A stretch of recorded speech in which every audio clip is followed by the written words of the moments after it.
Welcome back, everybody, to the Steve and Bobby Show. This is segment 2. So now I want to kind of discuss the stuff that's going on. Okay, let's talk about the rabbit in the room in the impeachment hearing. And I'm just going to only cover it in a segment. I kind of touched on this last week. And I've also, what I'm going to discuss here, I've kind of been touching on it in the past 3 or 4 weeks because I find it very disturbing. And you'll see what I'm talking about here. So, you know, there's been 4 people who testified on Tuesday during the public hearings, the public impeachment hearings, and the investigation that's going on President Donald Trump. So there's Jennifer Williams, who is she's a top special advisor to Vice President Mike Pence. She talked in the morning, as well as Kurt Volker. Kurt Volker was the former State Department special envoy to Ukraine. He's a private businessman, but he's very knowledgeable about Ukraine issues. He was in there several presidents during Bush, Obama, and now Trump, but he has now left. So he had some very important testimony to talk about. There was Tim Morrison, who was the top Russian expert in National Security Council. And then there was Army Lieutenant Colonel Alexander Vindman, and the Director of European Affairs. Now, I kind of touched on this last week. I've kind of touched on Vindman and where he grew up and where he came. But I kind of want to, there's a short segment here on who Lieutenant Colonel Vindman is. And I think it's very important that you guys know who he is, because his story is kind of unique. So take a look at this clip, and then I'll see you on the other side. He fled Ukraine and came to the U.S. when he was 3 years old with his brothers, father, and grandmother. He and his twin brother later enlisted in the U.S. Army and started careers in government. Right now, he's the top Ukraine expert on the White House's National Security Council. So why exactly is he considered a key witness in the impeachment investigation into President Donald Trump? Vindman listened in on the July 25th phone call between President Donald Trump and Ukraine's president, the one that sparked a whistleblower complaint that led to the impeachment investigation. In that call, President Trump asked Ukraine to investigate the Bidens. Earlier this month, House investigators released the transcript of Vindman's closed-door testimony. He told lawmakers there was no doubt about what President Donald Trump was asking for during the call. He also said he was concerned about the call and immediately reported his concerns to National Security Council's lawyer. Okay, so now you kind of understand who Vindman is. So Vindman was born in the Ukraine, but he was born when the Ukraine was part of Russia. Okay, his family fled from Russia when he was very young. He was about 3 years old. They fled, came to the United States, did very well for themselves. His father sent his mother passed away when they were in Russia. And then Lieutenant Colonel Vindman actually has a twin. They both went into the service. They went to school, they went to college.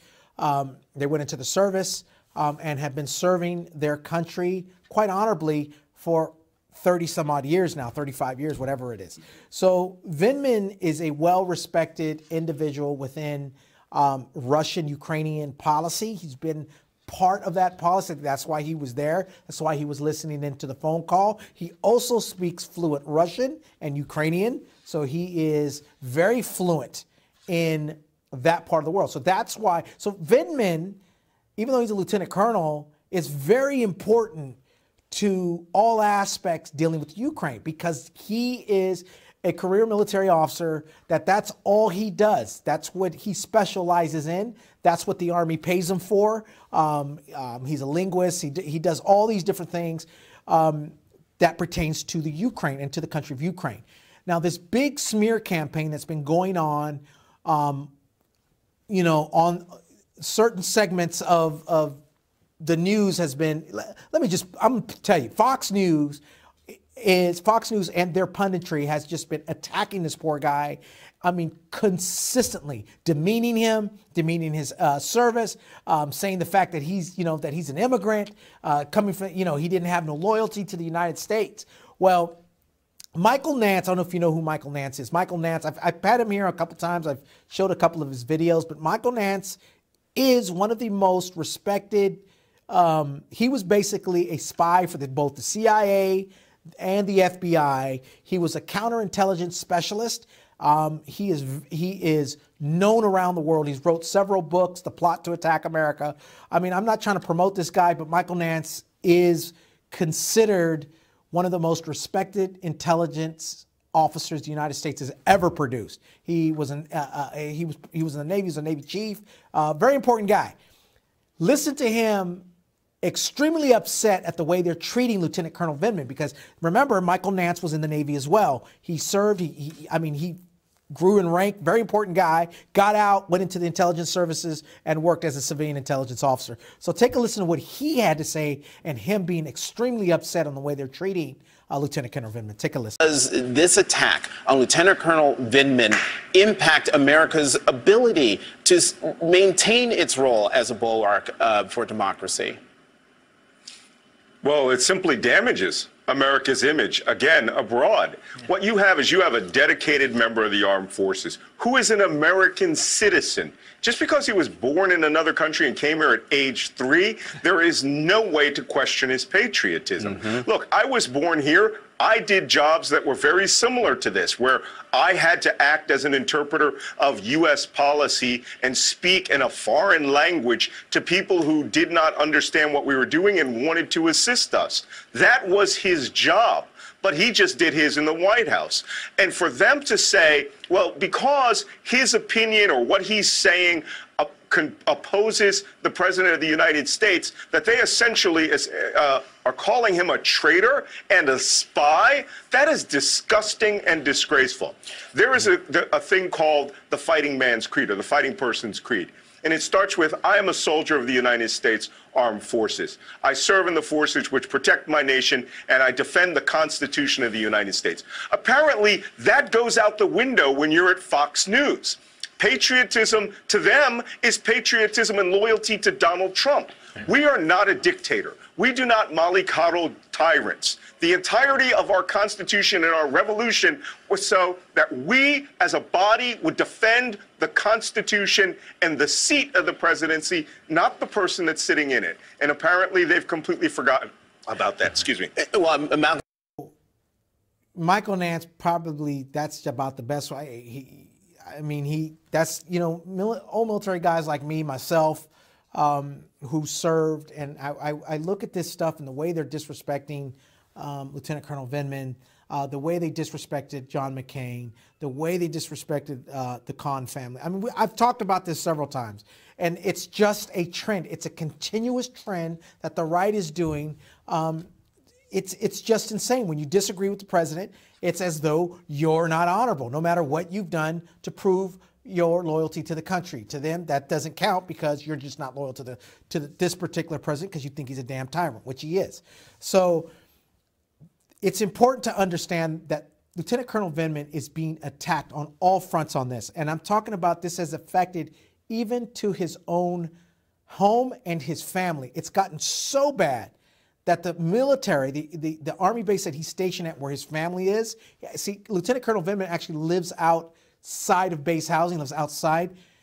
They're now are having to think about moving him inside of the base to protect him and his family because he's been getting death threats. His family's been getting, his kids been getting death threats at the school. There's actually a story, we have an image of it, of a story that just broke just yesterday pertaining to, talking about the U.S. military prepared to move Ukraine witness Lieutenant Colonel Vindman and his family to Army base over safety concerns.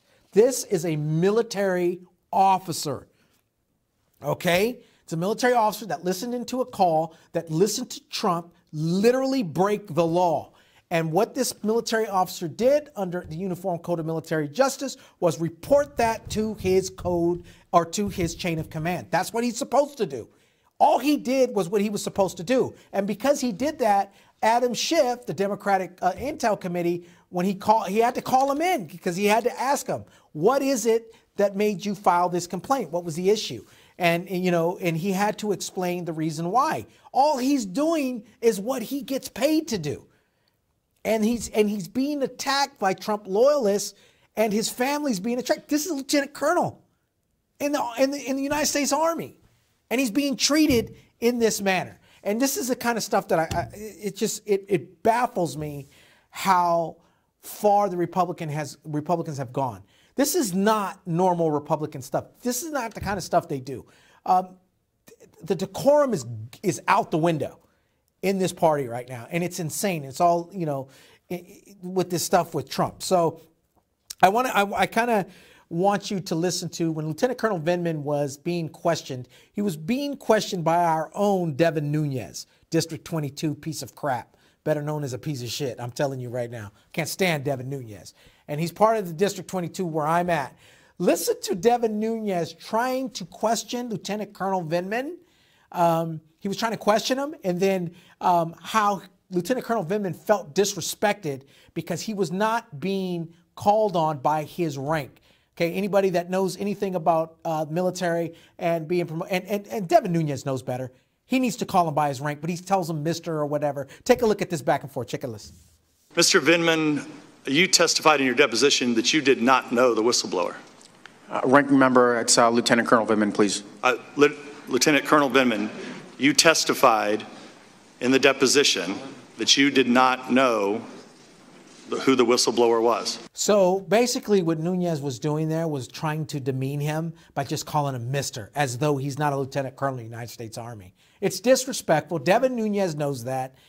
He's been a ranking member of the Intel Committee for years now. This is nothing new to him, but he continues to do these little charades so he can protect the president, who, by the way, is a military draft dodger, 5-time draft dodger.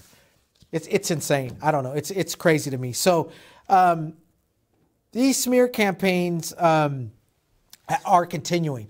And so what they're doing is they're trying to place Vindman as this type of guy that, you know, doesn't really have any respect, and he's not, and they're trying to put him in a certain light, right? That he's not American, right? And the way they're doing this is by expressing the fact that Lieutenant Vindman was actually approached by the Ukrainian government to lead their national defense, they're kind of like their joint chief of staff over there, okay, because he holds dual citizenship, right? So Vindman, of course, said no. Vindman, of course, reported it up to his chain of command as he is required by law, and this is the only way they knew about this, because Vindman actually told them. No one would have known about this had Vindman not mentioned it. But they're planning to plant Vindman as some foreign spy or something like that. Take a listen. When you went to Ukraine for the inauguration? Correct. 20th. At any point during that trip, did Mr. Daniluk offer you a position of defense minister with the Ukrainian government? He did. And how many times did he do that? I believe it was 3 times. And do you have any reason why he asked you to do that? I don't know, but every single time I dismissed it. Upon returning, I notified my chain of command and the appropriate counterintelligence folks about the offer. I mean, Ukraine's a country that's experienced a war with Russia. Certainly their Minister of Defense is a pretty key position for the Ukrainians. President Zelensky, Mr. Daniluk, to bestow that honor on you, at least asking you. I mean, that was a big honor, correct? I think it would be a great honor, and frankly, I'm aware of service members that have left service to help nurture the developing democracies in that part of the world, certainly in the Baltics. Former officers, and if I recall correctly, it was an Air Force officer that became Minister of Defense. But I'm an American. I came here when I was a toddler, and I immediately dismissed these offers, did not entertain them. When he made this offer to you initially, did you leave the door open? Was there a reason that he had to come back and ask a second and third time, or was he just trying to convince you? Yeah, Counsel, you know what? It's the whole notion is rather comical that I was being asked to consider whether I'd want to be the Minister of Defense. I did not leave the door open at all. Okay. But it is pretty funny for a Lieutenant Colonel of the United States Army, which really is not that senior, to be offered that illustrious a position. So as you saw what the Republican counsel was trying to do, trying to label him as, oh, you were being approached by the Ukrainians to be, their equivalent to their Joint Chief of Staff. And you see what they're doing here.